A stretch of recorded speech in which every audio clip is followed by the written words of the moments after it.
शांति। ओम शांति। आज का स्वमान, मैं सफलता मूर्त आत्मा हूँ। सफलता हमारा जन्म सिद्ध अधिकार है। भगवान का बच्चा होने के नाते से सफलताओं के पीछे क्या राज है, वो राज आज बाबा ने समझाया है। दुनिया वाले कदम कदम पे सफलता पाने को तरस रहे और आप बच्चों की सफलता अधिकार बनी हुई है। उसके पीछे का राज है कुछ, क्योंकि कोई भी कार्य में सफल होने के पीछे निर्णय शक्ति काम करती है कि उस कार्य के लिए किस समय आप क्या डिसीज़न लेते हैं, उस पर डिपेंड करती है आपकी सक्सेस। और डिसीज़न लेने को अगर चिंता और फिक्र बीच में है तो शक्ति नष्ट हो जाती है। चिंता वाला सही निर्णय नहीं ले सकता है और जो निश्चिंत होता है वो सही निर्णय ले सकता है। ये एक डीप मनोविज्ञान बाबा ने समझाया है और हम बच्चों को बाबा निश्चिंत स्थिति की शक्ति भी देता है, समझ भी देता है, वरदान भी देता है। और जो निश्चिंत होते हैं वो बाबा से सही टचिंग कैच कर सकते हैं कि अब ये करें या वो करें या नहीं करें। तो बाबा ने कहा, आप बच्चों की निश्चिंत स्थिति का आधार है। जो हर कार्य के लिए आप सोचते हो, बड़ा बाबा बैठा है। ज़्यादातर सब ब्राह्मणों के मुंह में ये शब्द तो अच्छे आ गए हुए हैं, बाबा बैठा है, बाबा बैठा है, हो जाएगा। आती है ना सबको ये भाषा, तो सबको आती है, नए पुराने सबको आती है। तो बाबा ने कहा ये कम बात नहीं है।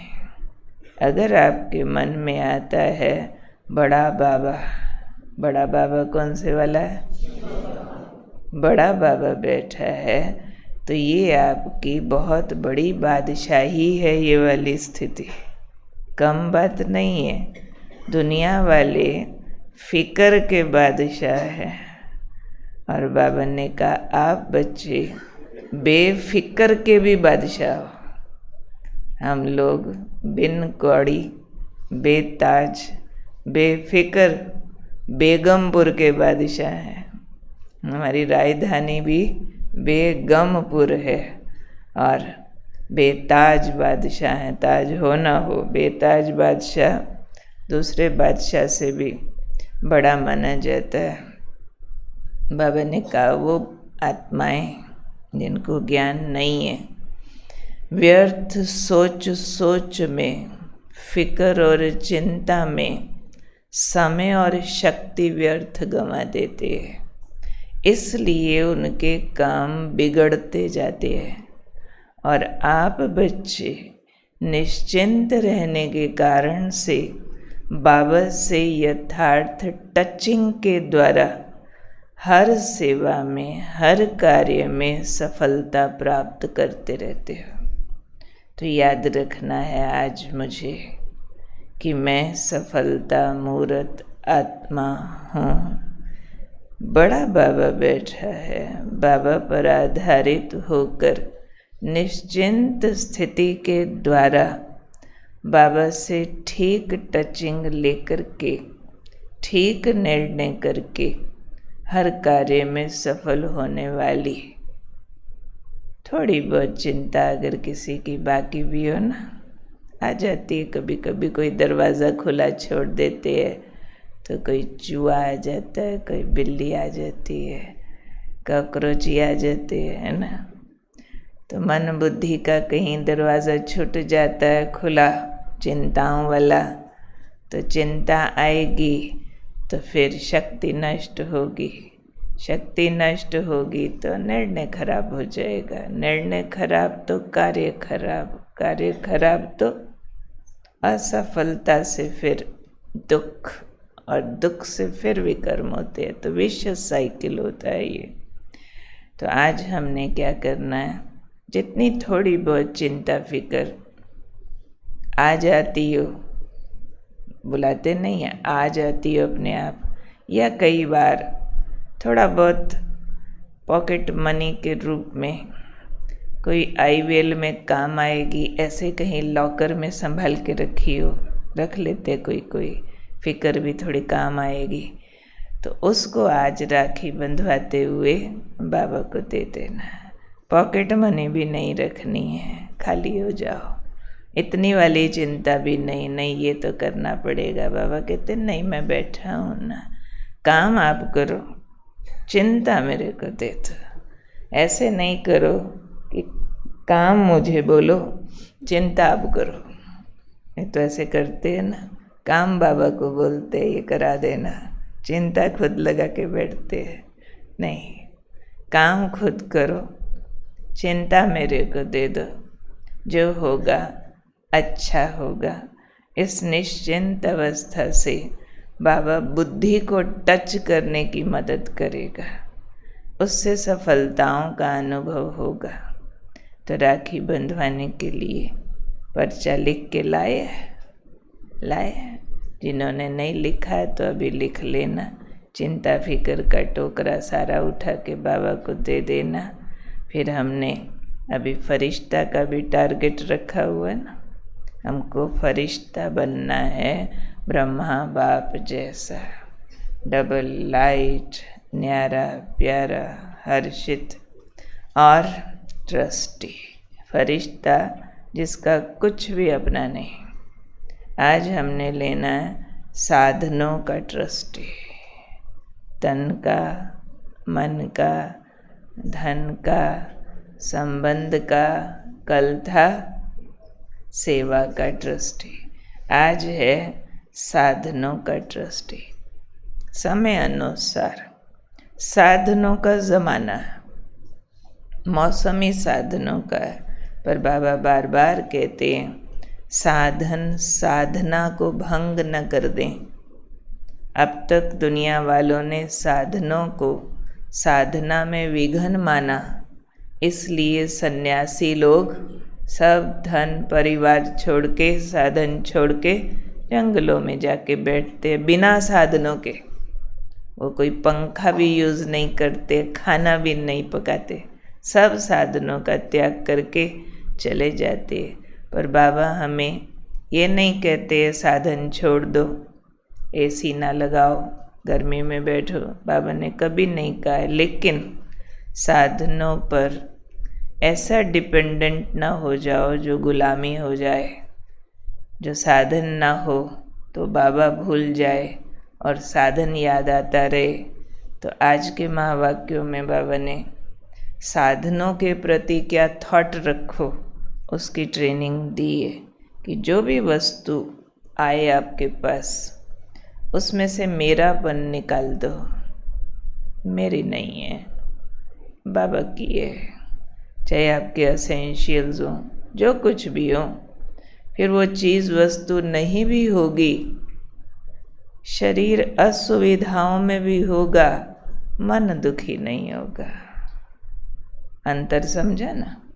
सुविधा असुविधा प्रकृति का उतार चढ़ाव, ये प्रकृति में होता ही रहना है। कभी लाइट आएगी, कभी जाएगी, कभी गर्मी आएगी, कभी सर्दी आएगी, कभी गाड़ी मिलेगी, कभी नहीं मिलेगी, साधन कभी बढ़िया मिलेगा, कभी गुम हो जाएगा, टूट जाएगा, फूट जाएगा। जब है यूज़ करो, ना है तो याद भी ना आए। ऐसी निराधार स्थिति बाबा हम बच्चों की चाहते हैं। तो दो बात याद रहे साधनों के लिए, जब भी साधन हाथ में आए, एक तो बाबा का है, दूसरा सेवा के लिए है, बाबा के लिए। तो सेवा फिर बाबा की मर्जी है, कराए कितनी जितनी बाबा की मर्जी, फिर उस पर डिपेंडेंसी ना हो। इसके लिए बाबा के महावाक्य हैं 22/6/77 के। ट्रस्टी की विशेषता क्या होती है? एक शब्द में कहें, ट्रस्टी अर्थार्थ नष्टो मोहा। ट्रस्टी का किसी में मोह नहीं होता। क्यों? क्योंकि मेरापन नहीं है, मेरे में मोह हो जाता है। जो भी प्रवृत्ति के अर्थ साधन मिले हुए हैं वह सेवा के अर्थ संबंध होता है, उसमें मेरापन नहीं। लेकिन बाप दादा का दिया हुआ अमानत समझकर करेंगे, वह साधनों को कार्य में लगाएंगे तो सहज ही ट्रस्टी बन जाएंगे। ट्रस्टी अर्थात मैंपन समाप्त और बाबा बाबा ही मुख से निकले, ऐसी स्थिति है। तो आज छोटी से बड़ी हर चीज़ पे बाबा का नाम लिख देना। मेरी नहीं है, डायरी पेन बाबा का, चश्मा बाबा का, मोबाइल, पर्स, चप्पल सब बाबा की। फिर बड़ी चीज़ों पे भी लिख देना, मकान बाबा का, गाड़ी बाबा की। बाबा की है तो बाबा जाने। ठीक है, ठीक है। दिल से बाबा को कह भी देना, डायरी में लिख भी देना। या जिन साधनों को कार्य में लगाते हो उसमें मेरापन का भान है। मेरापन है तो देह भान आता है। तो जब से जन्म हुआ तो पहला वायदा क्या किया? जो मेरा सो तेरा, बाप का। मर जीवा हो गए ना, दी हुई चीज़ फिर कभी वापस नहीं ली जाती। तो सदा देही अभिमानी बनने का अर्थात नष्टो मोहा बनने का सहज साधन क्या हुआ? ट्रस्टी हूँ मैं, ट्रस्टी हूँ। सुना? तो ट्रस्टी हूँ का गाना गाते, मेरा सो तेरा, हर चीज़ बाबा की, बस मेरे को कुछ समय के लिए साधन प्रयोग करने के लिए मिले हैं। आज